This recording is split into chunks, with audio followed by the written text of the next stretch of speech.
Un ancien terrain militaire de 600 hectares où les rares vestiges encore debout sont ces baraquements délabrés. Voici ce qu'il reste du camp de Rivesaltes, appelé aussi le Drancy du Sud. Situé tout près de la frontière avec l'Espagne, ce camp a d'abord vu passer 1,5 million de réfugiés espagnols fuyant le franquisme. Les témoins de cette époque se souviennent des conditions de vie épouvantables. À Rivesaltes, c'était les punaises. Les murs étaient tapissés, il y en avait tellement que ça courait sur les murs, mais c'était un peu infernal parce que ça nous rentrait dans les nez, dans les oreilles. Puis durant la Seconde Guerre mondiale, Rivesaltes a servi de camp de transit avant la déportation des Juifs vers l'Allemagne.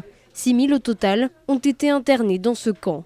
Ce sont ensuite 21 000 harkis et leurs familles qui seront accueillis en 1962, à la fin de la guerre d'Algérie.